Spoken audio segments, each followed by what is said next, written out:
welcome to Scouting Synopsis. And today we're going to be talking the New England Revolution. Rest in peace, Bruce Arena. What happens now?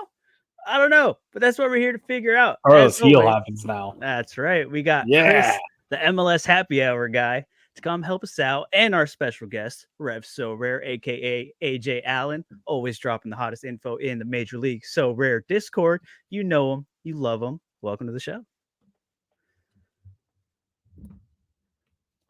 Oh, you're muted. Yeah, maybe I'm mute. Oh, look at him go.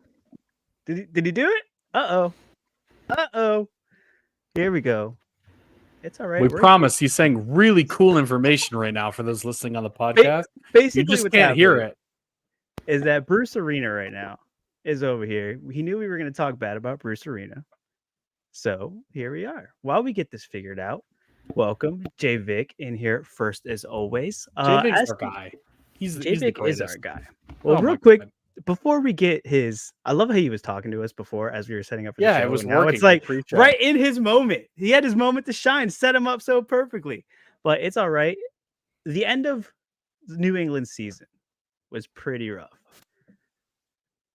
Caleb Porter is the new coach. How are we feeling? Because he is an MLS winner. Chris? He's still muted. Caleb Porter, interesting guy. Oh, there he is. Here we go. Hello. Sorry, thanks for having me on the show. Good first impression, but glad to be here. You're just building up suspense as we're going. Exactly. Everyone was waiting for the right moment. Yeah. Anyway, tell me about this team. The vibes were bad last year. How did you feel, and how are you feeling now? Totally didn't plan the mic muting, but that's kind of like a metaphor of how the season went. The preseason, we were all talking, having a good time, everything's going well. Boom, everything shit hits the fan. No, last year, I mean, as a Revs fan, you go into the year and you're kind of like, you try and tamper your expectations because nothing has ever gone well. But then things happen and everyone gets hyped and the season goes well. And I mean, even last year, you kind of thought that Bruce was going to be the coach that would buck the trend, would bring us to a title.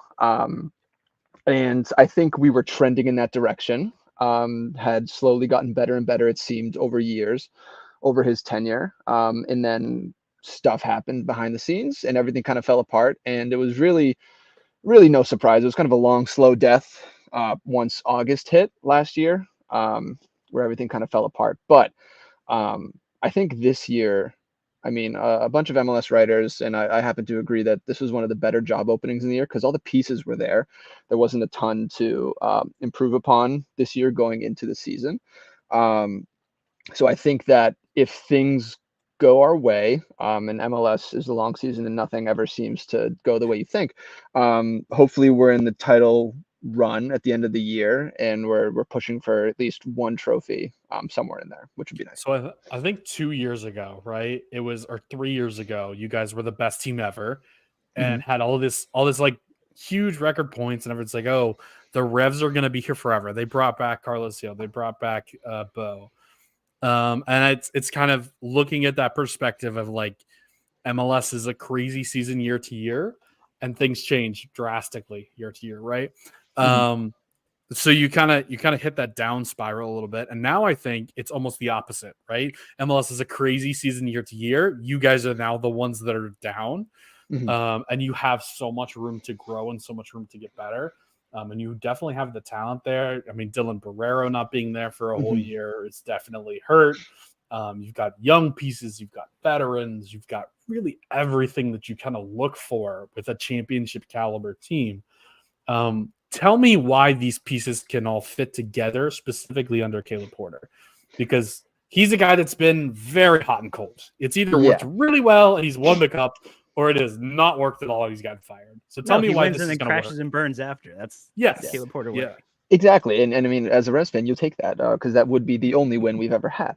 And I mean, I'll admit, Caleb Porter wasn't on my list, wasn't the top of my list for a hire. I, of course, wanted the Crafts to shoot big and get some European coach. That clearly wasn't going to happen. But I wanted Robin Fraser over Caleb Porter because I kind of liked what he did with Colorado with kind of a less funds and a lesser talented team than what we have. But when the Porter news came out, like you guys said, kind of look at his resume, and he's a winner and a loser, but we've never really been winners. So in specifically his formation, he loves playing with a lone striker, and he loves playing with that sort of dynamic attacking mid. Most recently, Zella, to win with the Crew. So I mean, I think that specifically works with our strength, Carlos Hill. And I think this team also can work with that. I think this is probably one of the most talented and highest potential teams we've had, barring a few key positions. But I still think that they have the room to hit those ceilings. Like Carlos Hill is going to be Carlos Hill. When Dylan Barrero's back, we have, I think, one of the most dangerous wing duos with him and Chonkalai. And then it really does come down to the two key positions, which will be striker and goalie, and whether or not those two can kind of hit their stride. And if they can, it could be dangerous. Remember, defense matters. And you've got Henry Kessler that underperformed massively last year. You brought in Nick Lima this year. You've got Dave Romney here. You've got Andrew Farrell. You've got Jonathan Mensah. You've got a lot of pieces that have been in the past solid MLS players. I think when it was at its best, this team kind of was very solid defensively. Walk me through kind of the goalkeeper and the defender situation, and kind of what you expect from this team at the back as far as not conceding goals. Yeah, back in the Supporters Shield season, that really was the identity of the team. Like, we won so many games 1-0 or 2-1 or whatever, these really low scoring games.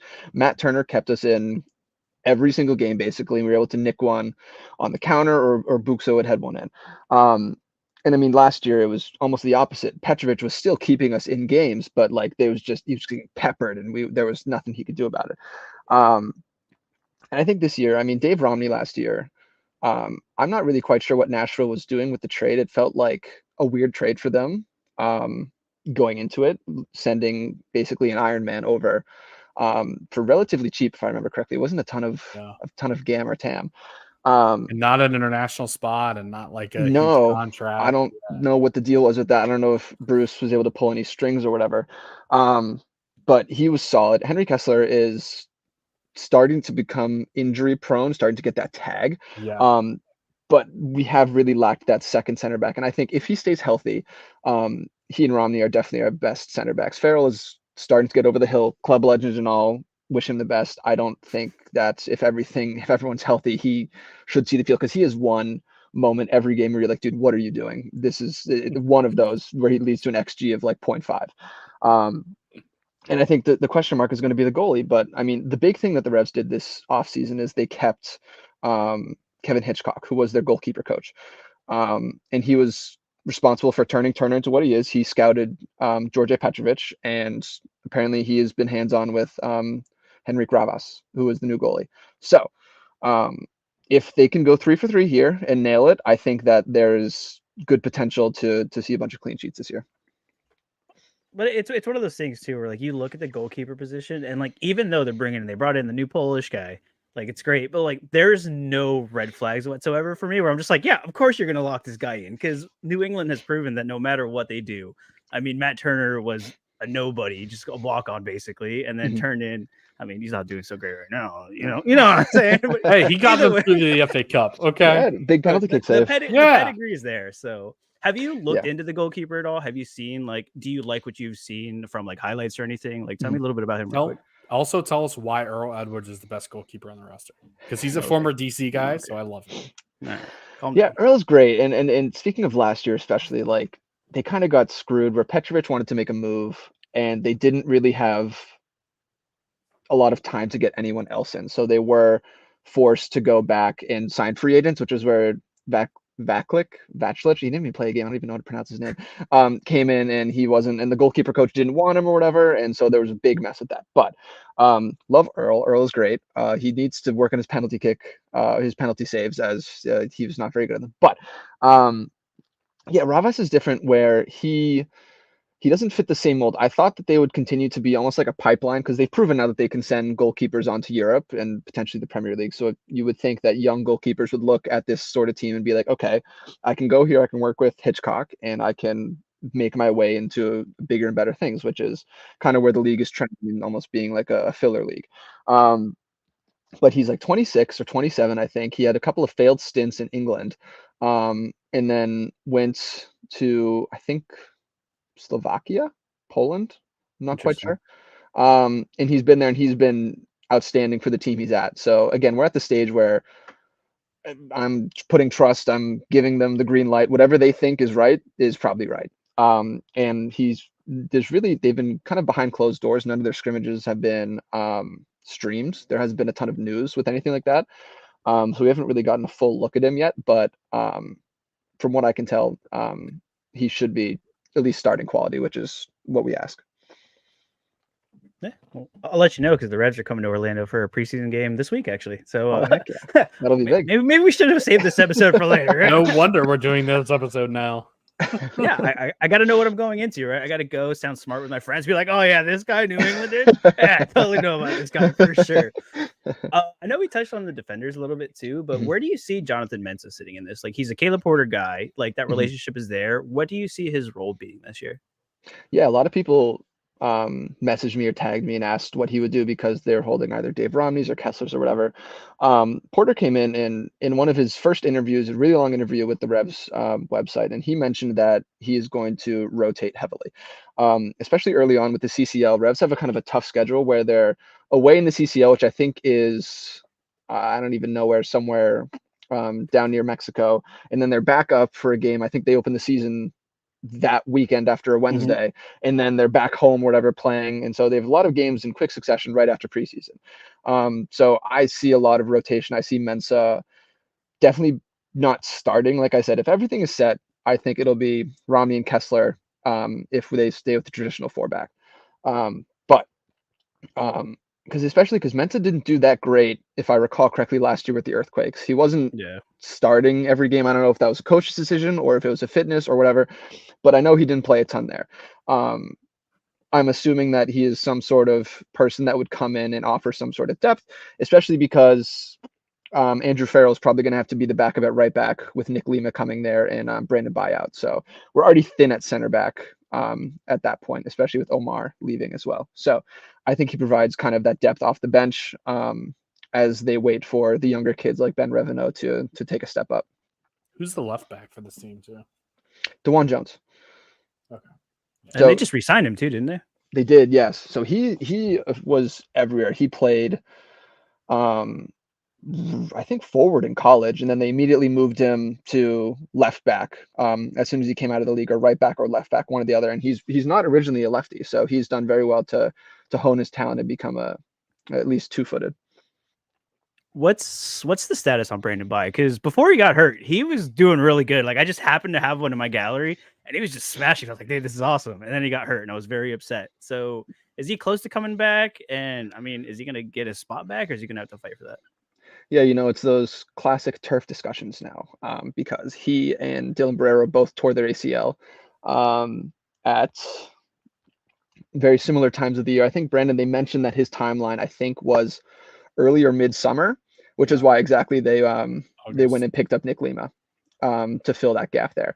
But when he comes back, he should, I think, be a starter. He was getting sniffs from the national team, but he's kind of old, to be honest, to be getting those calls, and I think also too old for Europe at this point as well, because his performance, it was good. It wasn't fantastic. The Revs, they did really well in 21 with Buxa, who was more of a target forward, and Bai and Jones could just whip in crosses to him. But since they've lacked that since then, a lot of crosses go wayward, a lot of passes go wayward from those two. But I think when he comes back that he'll be another solid option. There you go.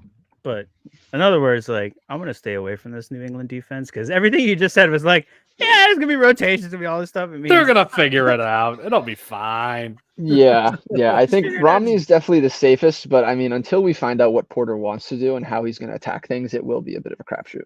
Romney also doesn't have that upside. Like, he's very consistent, but he's not going to put up 48 in a game. Like, let's be honest, Kessler almost has more of that upside. Yeah. Is that kind of the defender you go for, or is it, buy and wait? Is it, DeJuan Jones is a midfielder card? Like, what's the defender in this team that you really want so rare-wise? Yeah, I think like you mentioned, like Romney kind of is that classic 50 base score consistently, maybe gets you like a 70 or 80 if he's able to put one in the net, but even then he's not really that much of an aerial threat, at least from what I've seen from him. DeJuan Jones does have defender cards, which are older season cards now, so can't be used in some of the newer ones, of course, Huh. and they're rarer. But I like that card, and I also like Kessler's card as well. Just for like you said, Kessler has the ability to. He does really well in the Matrix when he plays. And DeJuan as well just gets up in the field, and he's always deep in and high up on the Revs roster in terms of like expected assists or deep passes or stuff like that. So he's always up there. There you go. Now, the big talk about New England, right, is always the midfield. You have the star-studded Nacho Matt Heel. Polster. I love that. That was good. It's almost like we planned that. Listen, man, Carlos Heel, is he gonna continue to be the guy? I mean, at the end of the season, I don't think I've ever seen him as mad as I saw him in those playoffs. Like you could just tell he was over it. He was ready for the season to be over. He just wanted nothing to do with the way it ended. So, are the vibes like unfixable? Like you think he's gonna come back and just be like, "This is my team. We're gonna get things back on track and bang hundreds every week." Yeah, it's really surprising because Boston and Foxborough, of course, don't really have the same pull as like an LA, a Miami, a Florida, anything like that, just because of the weather. And so it's really funny to see a Spaniard living in Boston and kind of thriving. And he apparently really likes it. I know where he lives in a really nice part of Boston. And he seems to really like the town and the area. So as long as his brother's here as well, I don't see him necessarily moving on if that's what you're asking recently. But in terms of the vibes, I think that he is a competitor at heart. And I think that he did like Bruce. He definitely liked Bruce a lot, but he and Bruce butt heads a lot. There were times where he would yell at the sidelines and yell at Bruce, and Bruce wouldn't change his tactics or whatever, and stuff like that. I think he realized that he was a good coach. He was a historic coach, and so he dealt with a lot of stuff. But I think he and Caleb Porter should have more of an open conversation from the start. And yeah, at the end of the season, the writing was on the wall. Basically, everyone said from August onwards. So it was kind of a slow falling out. And so I can understand why he'd be disappointed and angry. So I'm going to put you on the spot a little bit here. So he's averaged a 68.4 across everything in MLS so far. Where does he average this year? I'm not going to cop out, but I will preface this by saying it does depend on the forward that he has. Because honestly, last year our forwards were kind of garbage. So I think he had so many assists, so many whiffs that I could not imagine. So I think he probably does score higher. Are you throwing shade on Giacomo Vrioni? Hold on a second. Isn't he a DP? He is a DP. I am heavily invested in him, so I do want him to do well.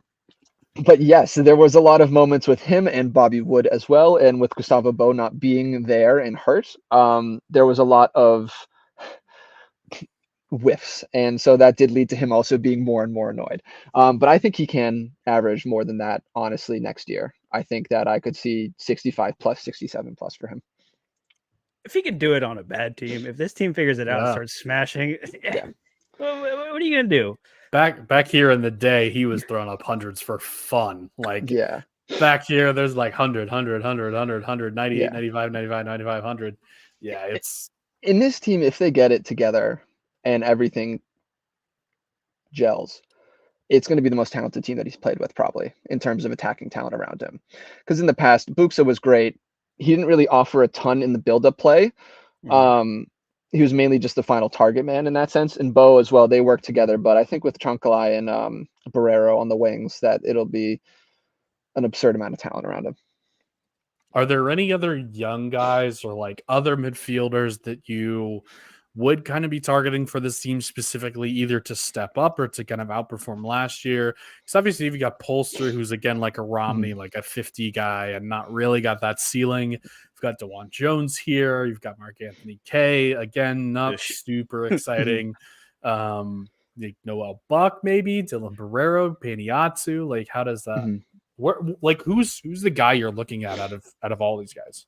Yeah, the Revs Academy has started to produce a lot of talent lately, and there were kind of three stars that were highlighted a few years ago that have kind of come into prominence as well at the main team. So that's Noel Buck, Jack Panayotou, and Esmir Bayraktarovic, who I think is a forward card in this game.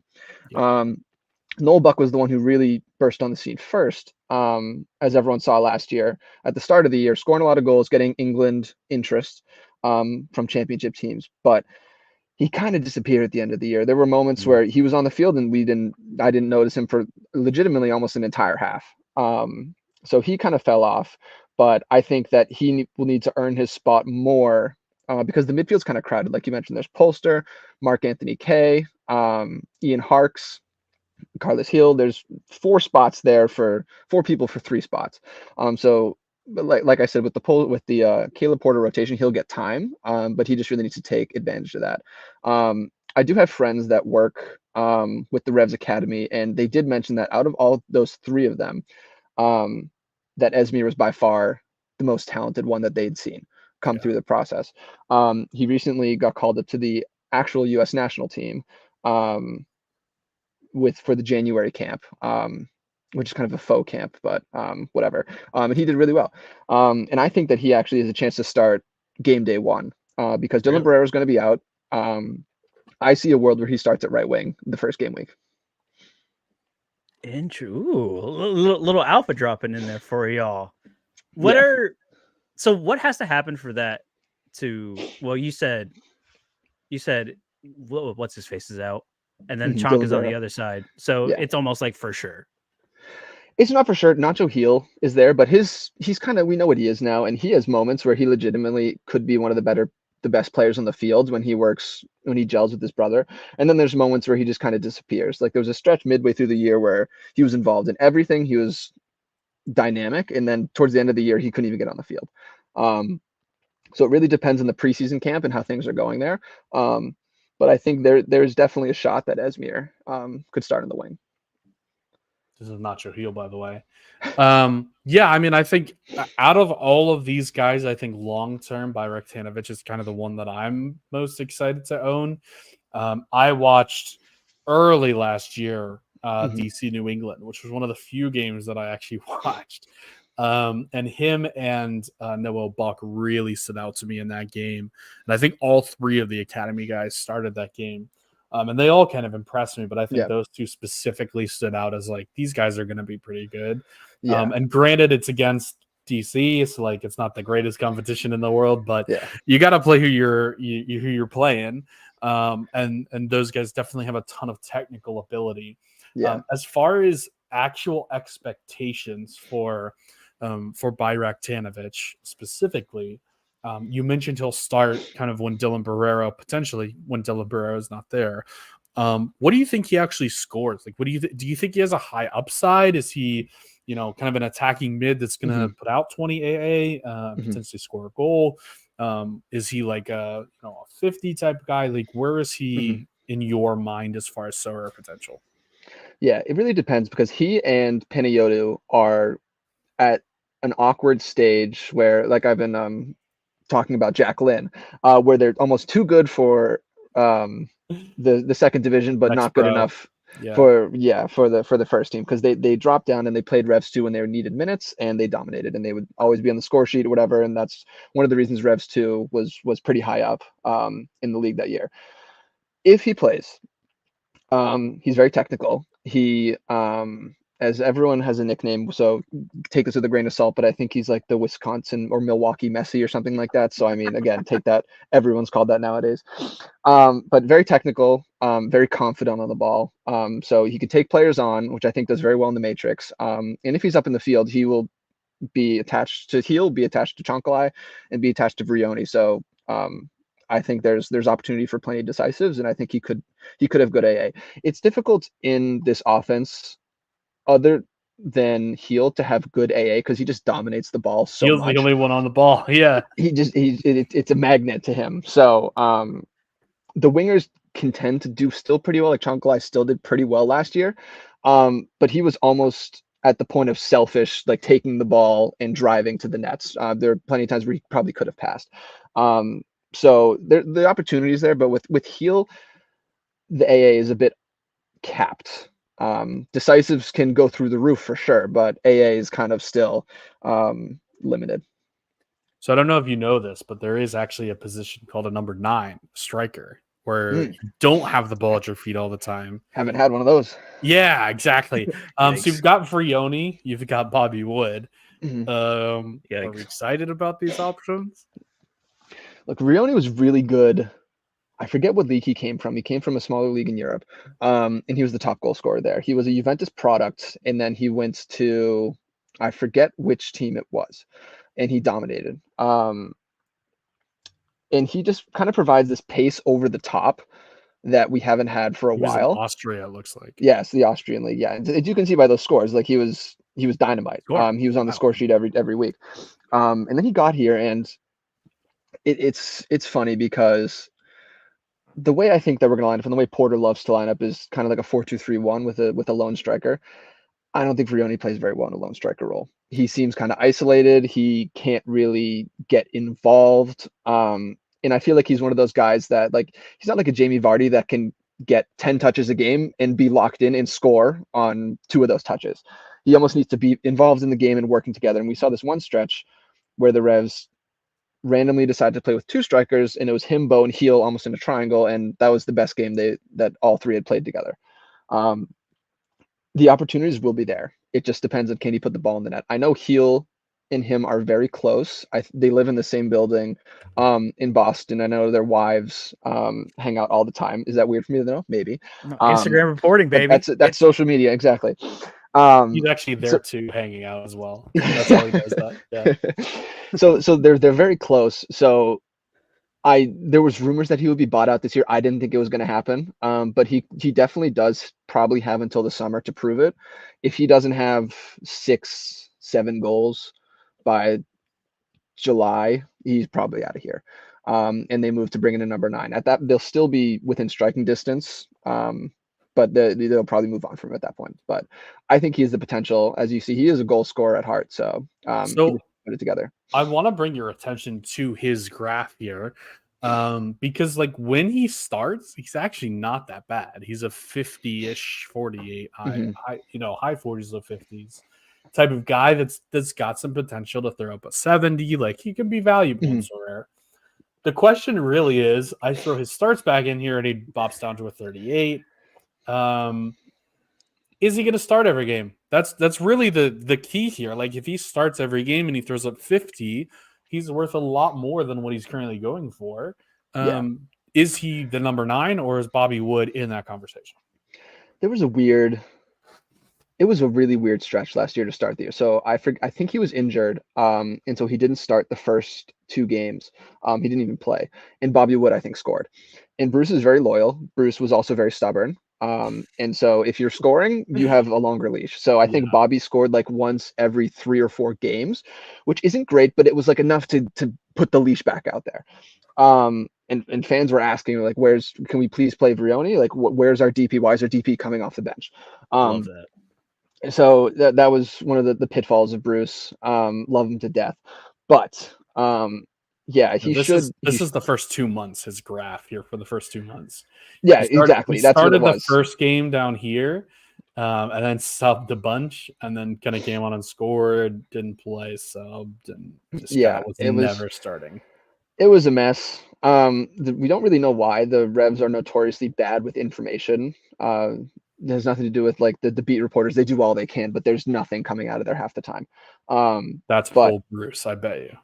Exactly. It's also it's the crafts in the MLS too. That's just what they do. The notorious lower body injury. Oh, exactly. Exactly. But if there's no reason that he shouldn't start the year, and Porter did put a public word and stamp of approval on him in that long interview he did, saying like, this is our guy, he's our guy, we're running with this. So he should start as long as he's not injured. Should get a good run of form. And I mean, especially as a striker, like you need that run of form. Like it does nothing for you. It does nothing for your confidence, for your rhythm if you're coming in subs. And I did do the math at one point, because as I was vehemently defending him to the masses, where I think for the first half of the year, I think he only played with Heel for at most like 90 minutes because like Heel would either sub out or he would sub in for 15 minutes or Heel was injured. Like the only few games they started, I think they both played in the Sporting Kansas City game, and look how that one ended up. Scored 2 goals. Had a 75. So exactly. So that's where I kind of go with that. But I mean, he still has a lot to prove this year. I've been looking at it because I've thought about it. Like, you always got to go left when everyone's going right. And everybody's so down on Brioni. I'm like, hey, maybe this is year, new coach, new system. Like last year was about as bad as it gets. Maybe it is. But the only reason I have it is because I need you to tell me about my guy, Thomas Chonkalai. Because since he came into the league, I've been high on him. I planted my flag. I tweeted about it on the Sorare in the States account. I was like, he's going to be one of the best forwards. Am I just like crazy? Am I like making fantasies in my head? Or how do you rate him? What did you see last year? And what are you projecting this year?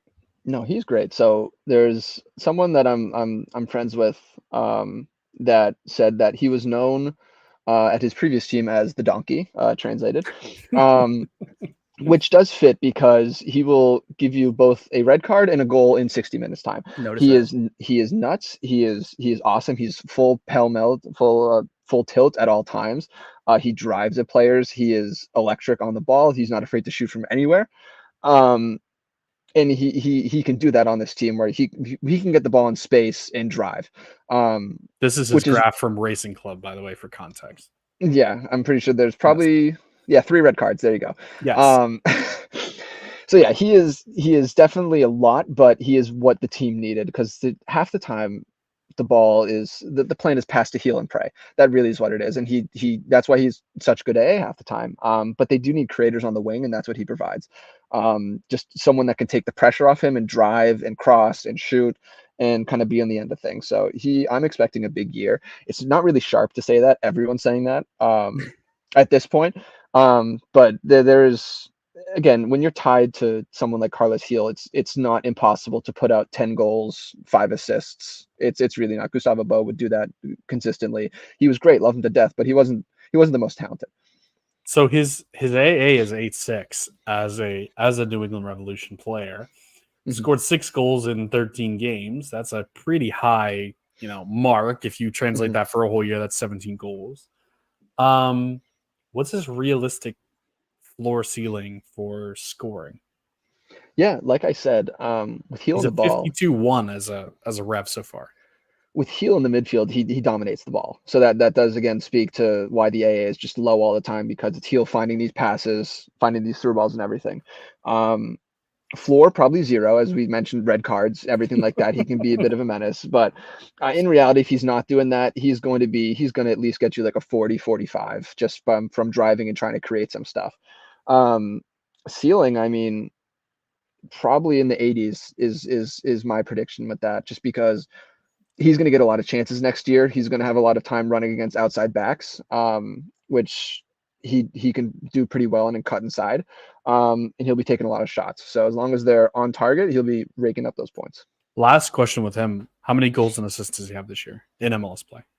10 plus, definitely. I predict him probably, I'll say 12 and 5. He doesn't really like to pass a lot, but I think there'll be a couple of times he'll absolutely have to. Yeah. Cool. I think that'll be one thing that they're like, all right, like you came, you showed off, you showed a little flair, like, all right, let's reel it back in. Like, we know what you can do. Exactly. Let's make it happen. He almost reminds me like of a Bo-esque type where like he's going to stretch the field. He's going to find space, and then he's just going to bang one from like outside of the box. And it's just going to be like, you're going to focus on Heel, or you're just going to let him have space. And it works perfect. Exactly. For those who don't know, because we haven't seen much, tell me about Barreiro. So Dylan, we haven't really talked about him.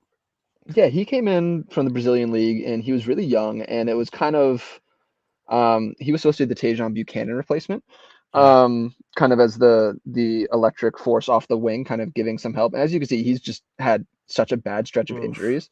Not great, I know. He's constantly been injured. I don't think the turf does well for him.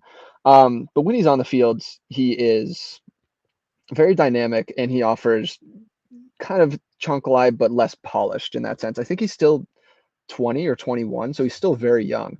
He's 22. 22, yeah.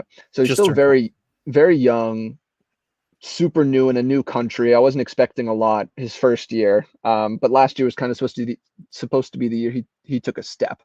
And unfortunately, the injury cut that short. But when he's on the field, um, he's pretty good. He can disappear at times. There are games where you just don't notice him, which can't really happen if you're a winger in the system. But he really does well when Brandon Bai is playing as well. So Bai was hurt a couple of times and he was away for other times. So when they're on the field together, really the synergy is what affects. When the outside backs are so key to the wingers in at least in Bruce's system, and I assume that Caleb Porter's system is relatively similar, just because they're pushing up the field so much. You always have to know where they are. You have to be able to play the 1-2s, track back on defense, stuff like that. So that's what Brandon and Tajon were able to do really well. But it seemed like he and Barrero at times couldn't be on the same page. So that's definitely something they're working. But I don't think he's back until early summer. So still a lot of time there. And you're talking about a guy that when he started was a 51-6 for New England so far. So like definitely has that potential. Can throw up an 80. Has pretty decent AA for forward cards, so definitely very valuable when he eventually does get back into the system. Oh yeah, definitely. Now when we kind of talk about the stack, right, for New England, if you're going to put together a full stack, who are you putting in the stack to kind of get those high scores? Classic Revs, they don't have a minted goalie to start the year, but when Ravas comes, so he it's will be Earl the guy. Edwards Jr. It has to be him. Has to be King Earl. Yes. It'll be Ravas, of course, in net. If I'm going defender, I'm either going Dewan or Kessler. I lean Kessler just because his floor seems to be a little bit better than Dewan's floor. Dewan has games where he just puts up stinkers, where like he's in the attack, he's losing the ball, which I don't think does very well for defenders, lost possession. So Dewan is very boomer bust. He can easily give you 100 one game and then drop like a 20 or whatever. So I'll start with Kessler to start that out. And then midfields have the funds. Nacho Heel. Carlos Hill. But if you want a sneaky cheaper option there, Mark Anthony K, when he plays, he wins so many tackles. When he was with TFC, he would routinely drop like 80 pluses, and that was a bad team. So he's sneaky upside as well if you want a cheaper option that. But I mean, if you have the funds for Carlos Hill, he's your man. Breaking news: Carlos Hill is very good at this game. Carlos Hill in the stack, I know. And then, I mean, you have to go with Rioni, you have to go with Chunkalai. I think that you have to hope on that day that it's going to be a 3-0 or a 3-1 win, where everyone is involved, both decisives for both of them, and Heel is pulling the strings. And then the kind of breakout player, like if you're going to add somebody to that stack who wasn't necessarily great last year as like a backup option, what do you think? If you want to go less risky, it's Noel Buck in that sense, just because he offers, he'll be hyped up. If he has a good run of form or whatever, he has the ability also to score pretty highly when he gets involved in games. So he could be an option. If you want a bigger punts, you could go Esmir as well. Just because, like I said, he's low cap for however long cap is still in the game. And he will be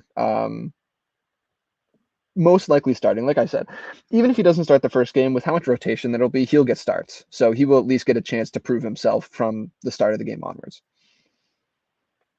There you go. There you have it. The New England Revolution.